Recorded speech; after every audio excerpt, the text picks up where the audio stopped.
नमस्कार, मैं निरंजन स्वागत करता हूं आप सभी का युवाचार समाचार के डेली डोज पर, जहां हम बात करते हैं अंतर्राष्ट्रीय मुद्दों की, राष्ट्रीय खबरों की और छत्तीसगढ़ में हुए दिन भर की घटनाक्रम की। सबसे पहले हम बात करते हैं अंतर्राष्ट्रीय मुद्दों की। तुर्की ने 15 वर्ष से कम उम्र के बच्चों के लिए सोशल मीडिया पर लगाया प्रतिबंध। जी हाँ, तुर्की ने एक नया बिल पास किया है जिसका मकसद 15 साल से कम उम्र के बच्चों के लिए सोशल मीडिया तक पहुंच को सीमित करना है।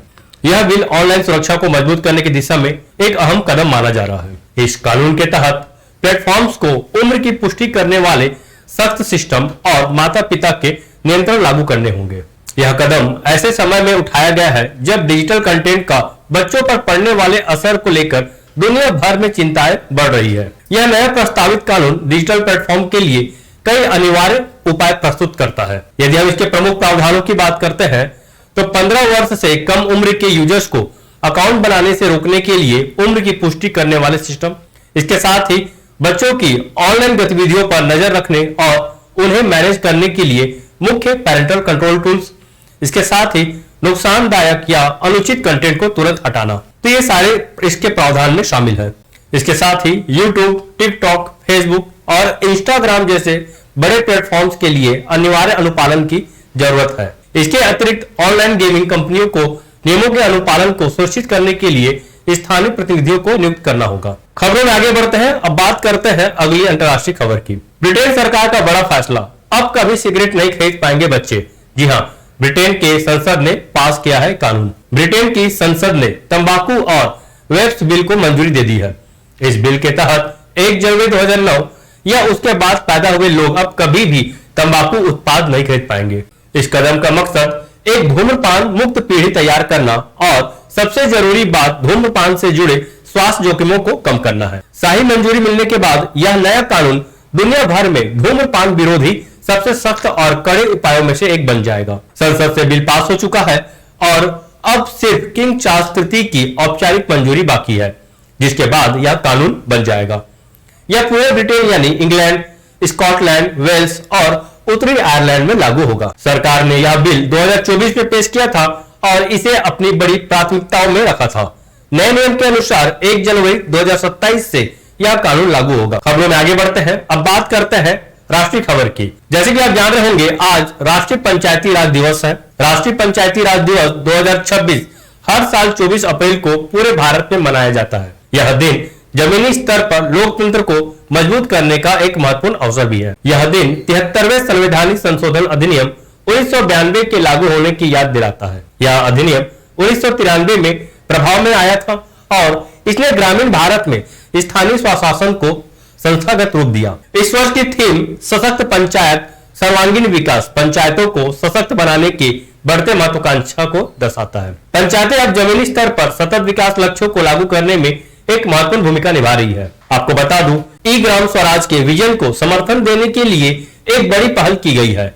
यह एक डिजिटल प्लेटफॉर्म है जिसे पंचायतों के कामकाज में पारदर्शिता, जवाबदेही और कार्यकुशलता को बढ़ाने के लिए डिजाइन किया गया है। भारत में डिजिटल शासन के दिन ब दिन जोर पकड़ने के साथ साथ ग्रामीण प्रशासन अब और भी अधिक सुव्यवस्थित और सुलभ होता जा रहा है। राष्ट्रीय खबरों में आगे बढ़ते हैं।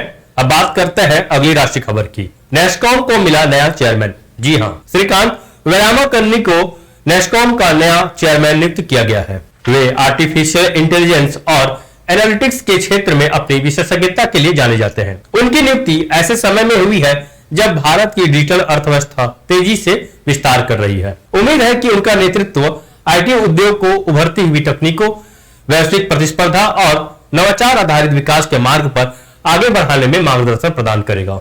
अगर हम बात करें श्रीकांत की, तो वे एक जाने माने उद्यमी और टेक्नोलॉजी लीडर हैं। वे फ्रैक्टल एनालिटिक्स के सह संस्थापक भी हैं। इसके साथ ही उन्हें डेटा साइंस, एआई और बिजनेस स्ट्रेटेजी के क्षेत्र में 2 दशकों से भी ज्यादा का अनुभव है। एनालिटिक्स आधारित निर्णय लेने की प्रक्रिया में उनके योगदान के लिए उन्हें विश्व स्तर पर भी पहचान मिली है। अगर हम बात करें नेस्कॉम के मुख्य कार्य की, तो देखिए, नेस्कॉम एक आईटी और डिजिटल सर्विस सेक्टर की ग्रोथ को बढ़ावा देता है। पॉलिसी एडवोकेसी और इंडस्ट्री कोलैबोरेशन को भी यह सपोर्ट करता है। एआई, क्लाउड कंप्यूटिंग और डिजिटल टेक्नोलॉजी में इनोवेशन को बढ़ावा देता है। यह दुनिया भर में भारत की आईटी इंडस्ट्री को भी रिप्रेजेंट करता है। खबरों में आगे बढ़ते हैं। अब बात करते हैं अगली राष्ट्रीय खबर की। आंध्र प्रदेश के पूर्व मुख्यमंत्री नादेड्ला भास्कर राव का निधन हो गया है। आपको बता दूं, अविभाजित आंध्र प्रदेश के पूर्व मुख्यमंत्री नादेड्ला भास्कर राव का हैदराबाद में 90 वर्ष की आयु में निधन हो गया। वे एक निजी अस्पताल में उम्र से संबंधित बीमारियों का इलाज करवा रहे थे। वे अपने लंबे राजनीतिक करियर के लिए जाने जाते हैं और 1984 की नाटकीय राजनीतिक घटनाओं में अपनी भूमिका के कारण वे दक्षिण भारतीय राजनीति की सबसे विवादित हस्तियों में से एक बन गए हैं। आपको बता दूं, भास्कर राव को मुख्य रूप से 1984 के अगस्त तख्ता पलट के लिए याद किया जाता है, जो आंध्र प्रदेश का एक प्रमुख राजनीतिक संकट था। उस समय वे तेलुगु देशम पार्टी के संस्थापक एनटी रामाराव के नेतृत्व वाली सरकार में वित्त मंत्री के रूप में कार्यरत थे। जब एनटीआर चिकित्सा उपचार के लिए संयुक्त राज्य अमेरिका में थे, तब भास्कर राव ने बहुमत के समर्थन का दावा किया।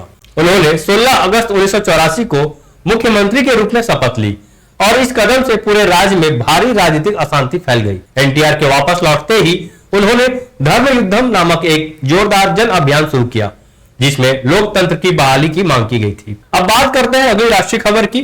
23 अप्रैल के विधानसभा चुनाव से जुड़ी प्रमुख खबर की। बंगाल और तमिलनाडु में गुरुवार को आजादी के बाद सर्वाधिक मतदान देखने को मिला। बंगाल की 152 सीटों पर 92.54% और तमिलनाडु की सभी 234 सीटों पर 84.69% वोट पड़े। साथ ही बंगाल में छिटपुट हिंसा को छोड़कर 5 दशक बाद पहली बार हिंसा मुक्त मतदान देखने को मिला। 2021 के बंगाल चुनाव में पहले चरण में 81.16% मतदान हुआ था, जबकि तमिलनाडु में इससे पहले 2011 सर्वाधिक 78.29% वोट पड़े थे और तब अन्ना द्रमुक की सरकार बनी थी। कोलकाता ब्यूरो के अनुसार चुनावी हिंसा के लिए दशकों से कुख्यात बंगाल में इस बार बिल्कुल उलट नजारा देखने को मिला। पहले चरण में राज्य के 16 जिलों की 152 सीटों पर आमतौर पर शांतिपूर्ण तरीके से मतदान देखने को मिला। खबरों में आगे बढ़ते हैं और बात करते हैं छत्तीसगढ़ से जुड़े प्रमुख खबर की। मंडीप खोल गुफा दर्शन हेतु प्रशासन पूरी तरह से तैयार है। आपको बता दूं, यह गुफा खैरागढ़ छुई खदान गंडई जिले में है। इस जिले के विकास खंड छुई खदान के ठाकुर टोला जमींदारी में आगामी 27 अप्रैल को ऐतिहासिक गुफा मंडीप खोल गुफा के खोलने के मद्देनजर जिला प्रशासन द्वारा व्यापक तैयारियां सुनिश्चित की जा रही है। इसी क्रम में गुरुवार को जनपद पंचायत छुई खदान के सभा कक्ष में मुख्य कार्यपालन अधिकारी, जिला पंचायत एवं अपर कलेक्टर की अध्यक्षता में विकासखंड स्तरीय अधिकारियों की विस्तृत बैठक आयोजित की गई।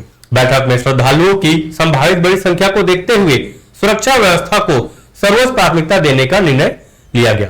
गुफा क्षेत्र में अतिरिक्त पुलिस बल की तैनाती, प्रभावी भीड़ नियंत्रण एवं सुचारू यातायात प्रबंधन सुनिश्चित करने का विशेष बल दिया गया, ताकि श्रद्धालुओं को किसी भी प्रकार की असुविधा न हो। खबरों में आज इतना ही। कल फिर मिलेंगे नई खबरों के साथ। तब तक के लिए मैं निरंजन लेता हूं आप सभी से विदा। शुभ रात्रि।